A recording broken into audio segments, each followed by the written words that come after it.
Thanks to in association with Squared Circle Boxing. Today I'm here with David Coldwell. First of all, mate, how are we? I'm very good, thanks, mate. How's yourself? Doing very well, thank you. It's a pleasure to speak to you as always, and I actually saw you at an event a few days ago, Athena in Leicester. Didn't expect to see you there, mate. Yeah, I had Paige Murney on. I managed Paige Murney at lightweight. Very, very good fighter. It's really impressive going in 3-0. So that's her last 6 rounders. She's going to go up to 8 rounders next. So yeah, I was down in Leicester for that, really. Yeah, I watched the fight. It was a great performance from her. And do you know the importance, I'm sure you do, of them small hall events and how, of course, they build up fights so much? I used to be a promoter myself, so I know exactly what it does for the next generation of fighters that you're going to see on TV. You know, a lot of fighters, yes, a lot of promoters will sign kids coming out of the amateurs, all champions out of the amateurs and stuff. But there's a lot of fighters that make the breakthrough that have come through the small hall. A lot of opponents that you'll see and then end up winning big fights as the B side comes through the small hall. Josh Warrington did. Lee Wood did. You know, so that tells you what those shows do. Of course, and seeing you managing fighters and coaching fighters, why are you going down the manager route as well as coaching route? I've been a manager for as long as I've been a coach. 2000, I think it was, year 2000, I started managing fighters. So I used to manage Ryan Rhodes, you know. I've managed a lot of fighters over the years. Lee Wood, you know, all sorts of fighters. It's just, I enjoy the mapping out of careers and trying to, you know, build fighters' careers. I enjoy that side of things. Didn't enjoy the promoting as much. That's an absolute ball ache. But yeah, but the managing and coaching, that's what I enjoy doing. Of course, and speaking about this card, Hopi Price back out again. I spoke to you before his last fight, and everybody was saying that was a step up, but he made that pretty much light work, really. It was a very good performance from him, and people saying, of course, this is going to be a step up as well. Do you feel like this is the necessary step up for him? Without being disrespectful, in terms of step up, I asked for Conor Coldwell. I asked for this fight because we were talking about, obviously we want to fight for the British title. The British champion is a southpaw. Hope he's not fought a southpaw as a pro, so I wanted a southpaw. When they came to me, Conor Coldwell, it's like, yep, okay, no problem. That's the step up bit if you want to talk about it. But in terms of opponents, on paper 14-0, that's the step up that everyone wants to talk about. But in terms of opponents, Hope he's fought a 16-1, I think, in his 6th fight. He's fought an unbeaten kid in his 4th fight, 5-0. He's fought in his last fight a kid that just boxed for the British title and beat the guy that just fought for the British title. In his fight before that, he boxed a guy that was European champion and had fought for world titles. So really, who's stepping up? Conor Coldwell's stepping up, you know? So this is a fight where I want him to fight a southpaw before we fight for a British title against a southpaw, very good southpaw champion. So that's why we picked him. And I expect to have, this is the final eliminator for a British title against a 14-year-old kid. I expect to have Conor Coldwell causing problems. That's what I expect. You expect that with your fighters as you're stepping through the gears, stepping through the levels of you know, this is a 12-rounder. He's only done 10 rounds before. So yeah, I expect a few problems, but I know my fighter and I know that he can handle problems and he's not afraid to have problems to be able to come through to learn and develop. I feel these kids that just fight journeymen, no disrespect to journeymen, but just fight safe opponents for 10, 12, 14 fights, they're the ones that are being a little bit more protected. Why are they being so protected? Yeah. Of course, and I appreciate that with your fighters. I mean, I suppose you come from that managerial mindset as well. You always want them to progress, but you also know which fights to pick. And so I suppose going into this, of course, it's the first southpaw for him. What differences have you been doing in the way of training? Of course, you've probably been sparring southpaws as well. It's a prep. Like everything's, because what you got to remember is southpaws are used to sparring orthodox. It's the orthodox fighters that aren't traditionally used to sparring southpaws. So all of a sudden, the southpaws sparring something that's different to what they normally, or fighting something that they want, very rarely end up fighting. It's very rare that you get southpaw versus southpaw, especially when you're talking about competitive fights where there's two guys in there to win, not just, an opponent as such. And Conor Cogill, he's here to win. He's eliminator for the British title. He's come here, he sees the big, this is a big show. He wants a piece of that, and he wants to go forward. And he knows that Opie Price is his ticket to that. So it's a competitive fight. So, the preparation is the sparring of the southpaw. The pads, different things that you do, different looks. It's part of development.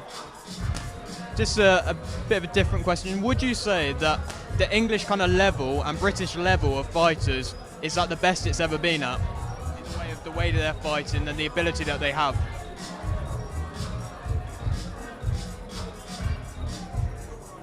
It's a good question. I've been in boxing 33 years in November. And I've come through that period where there was your Ben, your Eubanks, and then your fighters coming through after that. Your Nazas, your Hattons, Calzagis, even your Ensley Binghams, your Johnny Nelsons, your people. It's a big thing to say that right now. Yes, we've got a lot of good amateur talent turning over and good hot young prospects, but there's still majority of fighters still aren't at that stage yet where they're ready to be let off the leash on the world, European level as such. Domestically, it's red hot. There's a lot of, you look at Conway against Linus Udolphia. That's a great fight.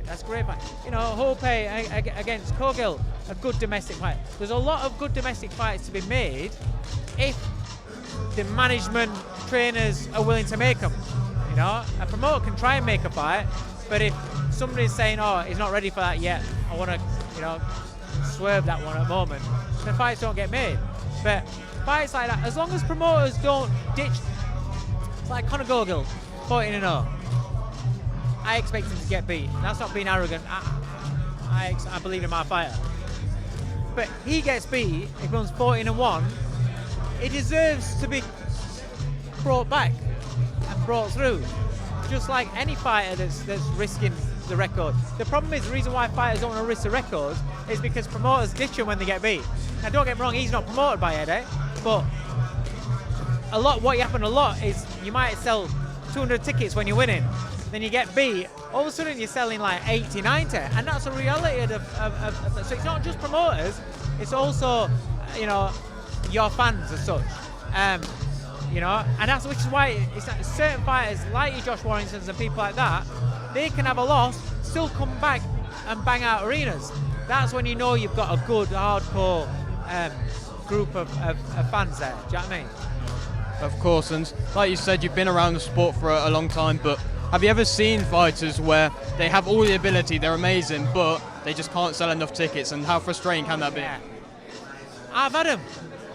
I've had so many talented fighters where if they were ticket sellers or marketable as such, they're better than half of the guys that I've seen end up being champions. It's just how it's a business, and the problem is people get their face on with the fact that it's a business. And this is Frank Warren, this is Eddie Hearn, this is Carl Greaves, it's Steffi Bull. Nobody can afford to keep losing money, and so for instance, I had fighters when I was promoting, and if they're selling 30 tickets and it's a 6 rounder or whatever, and the fight is costing a few grand, you can't afford to lose that because they're not bringing in the money. And it's like that's the reality, is because there's only so many times you can afford to lose money on shows, and then it's like can't do it anymore. That's the same in any business. Do you think if Nike brought out a pair of trainers that cost X to make and it sold nothing and it didn't cover its cost and it didn't make money, do you think they carry on with that line? No, it discontinued. Same as anything. It's business. Unfortunately, it doesn't make it any easier for the fighters that are struggling.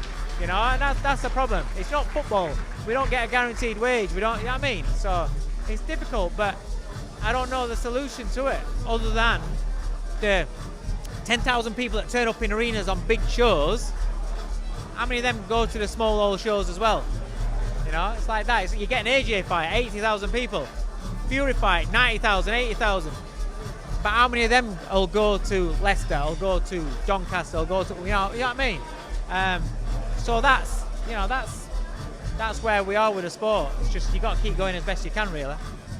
I've spoke to certain fighters about how unfair it can be financially sometimes. I mean, I got told by a fighter, and I think Crawford said it as well. You have to pay for the belts that you win as well, which is it's crazy. And I remember I won an area title many moons ago. That's as good as it got for me, but it was like 500 quid to buy a belt. I don't have 500 back then. And it's like the British title. All right, I get it, but it's a beautiful belt and everything. But they used to make you have to, I think it was win it and defend it twice, and then you keep it. Nice, win it and defend it 3 times, and then you get to keep it. Well, in the modern world of boxing, that doesn't happen that often, you know. And you've been British champion, but you don't have the belt. I feel as though they should give you the belt when you win the British title. You know, some fighters aren't good enough, realistically, aren't good enough to win that title and defend it 3 times. You know, they might have caused a massive upset on a TV show, knocked out the champion, the promoter's golden boy, and that's as good as it's ever going to get for him, and they don't get to keep the belt. It's shit, because the board get license fees, they get this. I know the non-profit and all that lot, but they get plenty of expenses when they're going here, there and everywhere. So I just but then again, you can go into what else the board should spend the money on. So I don't know the answers, but I just feel sorry for fighters that have been British champion but haven't got that belt at home. No, I have to agree, mate. I really appreciate your time here today. And just to move on to one of your fighters, we've got Ebony Bridges, of course. How's she doing? How's the injury coming along? All right, she's back punching. Things are fine now. She's got a date. We're waiting for it to be announced. So she had a little break because the date kept getting put back. So she had a little break, went back home, saw her family. Nice mental break that was to be able to. She's not seen her family for 18 months. So now we're kick-started and we're full steam ahead for her next fight. And for her next fight, because she's been out for a while, do you feel like she's going to come in with a bit more added frustrations and put on an even better show? I hope not. I hope she approaches it the same way as every fight. Because we all know when fighters try too hard to impress, they end up looking like shit. So I don't want that. Of course, mate, and we just see the announcement there for Leewood. Of course, this is the main event for this card. What do you make of this fight? Well, Lee's in fantastic shape. It looks wicked. It's a great fight, isn't it? It's a great fight. You got 2 fighters that have, like I said to you, Josh Warrington, Lee Wood. They weren't signed by big promoters straight away, and had it all easy. They've come through the hard way. Both got fantastic support. Both at that stage of their careers where it's like a loss is very, very damaging. It's a great fight. I'm going with Lee Wood. I think he'll control the distance. He has to control the distance. If he controls the distance, he will get his power shots off, and I think that will be the difference. However, if Josh Warrington gets on Lee's chest, it makes it a difficult fight. If he can make Lee Wood uncomfortable, get on his chest, we know what he's like with his head. A couple of butts on the end of the nose makes Lee pull up and just take him out of his rhythm, then you don't know. It's a good fight. It's such a good fight. I've been really looking forward to it for a long time. Everyone's saying 50-50. I'm going 51-49 Lee Wood. Amazing. And I suppose for this fight, like you said, 2 great fan bases. Is it going to be, and is it so nice to see their whole city supporting them? Yeah, it's like what I said. These fighters put everything on the line. It's so good when they walk out and you don't understand what it means. So, when you talk about memories, so many of them will talk about memories when they were walking out in this arena or that arena and crowd was going nuts, or when the chin sombre, they bounce onto ropes and the crowd was going nuts. That means a lot to fighters, so it's really nice seeing that both fighters have got such a big fan base. The atmosphere is going to be unbelievable. It's going to be unbelievable. It could be one of the best I've ever been at, and I've been at some great venues with great atmosphere. And one final question, if you could possibly pick a best ever fight that you've been at, what would you say, mate? I can't. I've been to some great fights. Oh wow. Yeah, I can't pick one fight. His against Conlon, Lee Wood against Conlon, is one of the more recent ones. Not for technical, like beautiful boxing, but Chisora against Dillian White, the first one. That was for a heavyweight fight. I was just like, what? Great fights. I've been to a lot, man. I've been to a lot. So I don't know. I remember going back in days. I think Calzaghe Eubank was a cracking fight. Eubank Carl Thompson. Oh my God, that was a good fight as well. So I've been a lot. I'm gonna have to go on YouTube, search that up later. Yeah, have a look at those. Amazing, mate. Thank you very much as always. It was always a pleasure.